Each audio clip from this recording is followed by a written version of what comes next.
Le 5-9 Info Sud Radio, Justice et vous, Karine Duchauchois. Bonjour Karine. Bonjour Christine, bonjour à tous. Et vous répondez ce matin à la question de Jean. Il est salarié intérimaire depuis plusieurs années.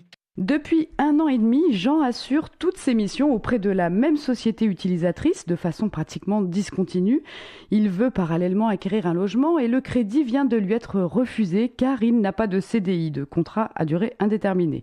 Il nous demande quelles sont les possibilités dans son cas pour obtenir un CDI. Avec nous pour lui répondre, maître Denis Ferré, qui est avocat au barreau de Marseille. Bonjour maître. Bonjour. Alors, qu'est-ce qu'on peut dire aujourd'hui de la situation de Jean ?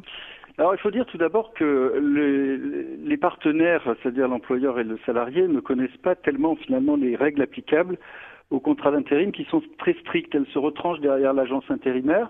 Pour le salarié, il ne connaît pas tellement l'étendue de ses droits, il fait ses missions. Et pour l'employeur, c'est-à-dire la société utilisatrice, elle se dit, bon, il y a une grande souplesse et je n'ai pas de règles particulières puisqu'on m'envoie un salarié et quand la mission est finie, je le renvoie. Donc il y a quand même une méconnaissance de règles qui sont très strictes.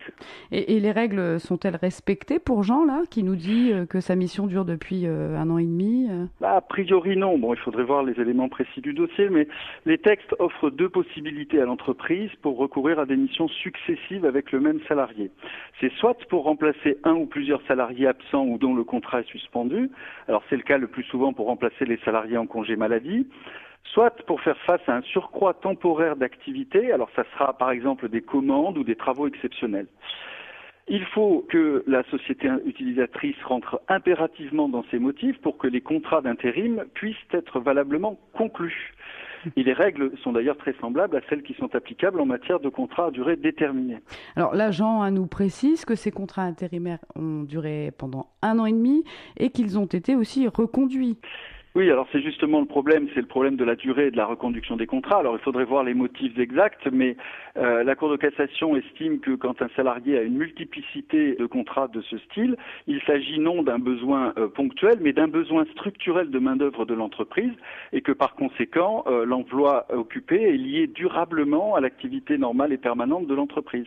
Donc Jean pourrait solliciter un contrat à durée indéterminée par le biais d'une requalification de tous ses contrats d'intérim. Et est-ce qu'il a des chances, Jean, d'obtenir son contrat à durée indéterminée ? Alors, il a des chances, il faudrait voir encore une fois son dossier de façon plus précise, mais il a de grandes chances, sauf que les entreprises utilisatrices rechignent un peu à prendre les salariés en contrat à durée déterminée lorsqu'ils viennent réclamer un tel contrat. Donc, il se peut quand même qu'il ait à saisir le Conseil de prud'homme pour obtenir une requalification de ses contrats intérimaires en contrat à durée indéterminée. Eh bien, merci pour tous ces renseignements, maître Ferré. Et vous pouvez réécouter cette chronique sur notre site sudradio.fr.